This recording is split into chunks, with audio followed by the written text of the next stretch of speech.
So now I've switched to a newer, cooler hotel. It's a bit more expensive than the one that I was at, but it's quite a bit nicer. So I'm 4 stories off the ground, and it has a front awning, I guess you'd call it. So it's open air in the front, and it actually has a little balcony in the back, so it's actually pretty nice. Um, I'm inside of the walls now. So remember me saying before, like the city, if you look right in the middle of the city, there's like a big square, which was like at one time like the fortified wall. So now I'm inside of that. So just walking around here, you can see that the tourist population has jumped up like 100-fold. So there's a lot more people from North America and Europe walking around, which is cool. Because where I was before, there was a lot less. There was a lot more. Well, I mean, there was some, but not as many.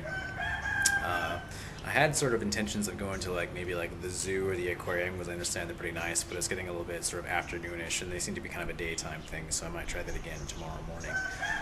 So I think what today's going to end up being is a little bit more like exploring because I haven't done that enough.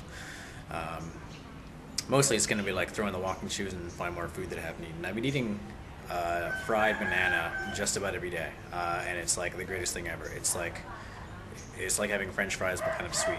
So I'll probably make it all the time when I get home, and they have a lot of impressive ways of cooking bananas. All right, so this is the quick tour of the place that I'm staying. So here's the view I have out of my front door. Everything's got to be these metal roofs because when it rains the bejesus out of this place. So I can't see it right now, but when I was here before, I was kind of looking down here, and there was a bunch of like roosters that were actually on these roofs. And I don't know if the microphone's sensitive enough to hear it, but there's somewhere over here, there's a rooster like crowing. So that's the roofs. That's the hallway. That's the door to the room. That's the TV that doesn't work. You notice over there, there's an air conditioning unit. And there's a fan, so it's a pretty fancy room, I gotta say. It was actually less expensive to get a room with 2 individual beds than 1 big bed, so that was kind of funny. Most of the places I've gone have had like a double bed, because it's kind of assumed that I guess people are traveling in Paris, which in this case I am not. And over here is the teeny tiny bathroom. You can see the Josh, you can see the sink, toilet, another one of these wall units. So this place doesn't actually have any hot water, it just has this little like heating unit. And there's like a drain that's actually in the back of the corner there, so I just took a shower, so everything in here is soaking wet. And back here, we have my teeny tiny little balcony. So here you can see the whole north side of the city. So this room is pretty sweet. It's costing for a week, it was 3,500 baht, which is like $115. See a cat down there. So I thought I'd show this. So this is the wall again. I was in this like city that has like the walls and the original moat around it, and I'm on the inside of it. So there's a one-way street that goes one direction. On the other side of this wall, there's a one-way street that goes the other direction. And this particular section of it has quite a bit of the wall left. There's lots of areas where they just completely cleared it away because they used the real estate for something else. Okay, so we are on a little bit of a journey here. Temple behind me, it is there's actually a bunch of different stuff back there, including a large, very old temple that actually fell apart at one point because of an earthquake, but still pretty big and impressive. And the Emerald Buddha that I tried to go and see in Bangkok used to live here, and then when they changed hands at one point, now it lives in like Bangkok, but back here is like this big monument where this thing used to hang out. So they actually have a replica of the original one hanging out up there, but it's way too high for me to get anywhere close to it, so I can't take a picture of it. It's kind of late at night. But he looks very serene and green, so he's sort of the Yoda of like the Buddha world. And that's actually behind the temple that you can see behind me. It's the king's birthday today, so there's quite a bit of stuff going on like inside of there. So they actually set up some chairs, and there's people observing a ceremony, which I do not know where it's about. Well, my journey tonight is actually to try and find one of a couple different recommended tailors, so I get an idea of how much certain items will cost, and then I can decide whether I want to spend some money on like the fine tailored goods, because I'm going to need some dress shirts for like work and all that, and possibly a suit. You can actually get one of the common offers here. Like if you go to say like Bangkok, they'll have a lot of tailor shops that'll have a little sign up front saying 200 United States dollars will get you, it's like 2 suits, 2 shirts, 2 pairs of pants and 2 ties or something like that, which you probably don't want because a lot of these ones are like 24-hour tailors, right? So you show up, they take some measurements, and then they probably just go to like a factory and grab you some stuff. And then they'd be like, here you go, take your seat and go.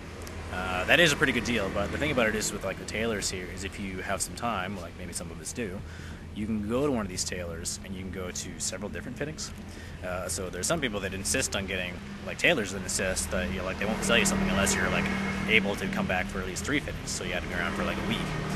So that way you get something that's for sure like figured out for you. And these guys will actually like hang on to your measurements and your the patterns that they cut, the patterns that they use to make the cuts for a couple of years, right? So like theoretically speaking, if I get a couple of dress shirts and I get a big old stain of mustard on mine, I can, email this guy and he'll send out a couple of new ones to the mail to me if I was so inclined, at a low tie price. So the reason I came to this temple is I was actually looking for one that's kind of across the street that doesn't appear to be here. That's a big empty building. The review I was reading was a couple of years old. Again, Tailor's one of those things. There seems to be like a lot of them here, but I'm trying to find 3 in particular that are very like highly recommended. A bunch of different forums, so I can at least take a look at them. And the other 2 are actually kind of far back that way that are close to that night market that I've been spending a lot of time at. It's a night market that goes every day of the week, as opposed to the other 2 night markets that I've been to. They're just 1 day a week each. So I'm gonna make my way over there. Probably gonna eat some delicious food on the way. It's kind of far, so I might actually like grab a taxi to not wear out my feet. And we shall see how this goes. So before I take off, I wanted to show a couple of the things that were back behind what I was looking at. So this is the temple behind the temple that I was just talking about. So you can take a look and see that this guy is looking kind of old. And if you look up there, you can see that this thing was broken at one point. It happened during an earthquake. And if you kind of see that red square right there, which is hard to make out, but that's where Mr. Replica of Mr. Emerald Buddha is hanging out. So I'm going to try very carefully to zoom in a little bit. Yeah, that's about as I can get. So you can kind of see there's like a little like triangle thing, kind of like right there. That is the man. So I didn't get to see him when I went to the Grand Palace in Bangkok, and I might actually go try again when I get back there so I can go and visit him. But they actually change his clothing depending on the seasons, and there's basically 3 here. So it's like right now it's not very much clothes. It's kind of warm, and then when it gets rainy, you kind of throw on some more clothes. The occasional boom you might hear is the fireworks are going on because of the king's birthday. They're going off on a couple different sites. And the last thing before I take off is I saw this sign of the monk shack program. So this temple, it's actually sort of a combination of like a religious temple where people come and do their various ceremonies, but it's also where a lot of young monks come and get educated. And I think the deal is like some monks will be monks forever, but some of them only do it for a short period of time. So this is a little program they've set up where they encourage tourists to come and hang out with the monks and have a chat with them because they're all learning English and they're practicing English. So, as the sign reads, welcome to Monk Chat program. Drop into chats with us about Buddhism, monk life, Thai culture, and anything. So I'll come and talk to them about like video games and movies and stuff like that because I expect some of them to be kind of young. I knew that this was in the city, but I didn't know it was here, so I'm going to make an effort to come and actually chat with these guys. I have some questions about Buddhism that these guys would probably be the ones that could answer. Quick note, everybody. Beware of the fierce dog. So if anyone was curious how to do that, that's how you say that in Thai.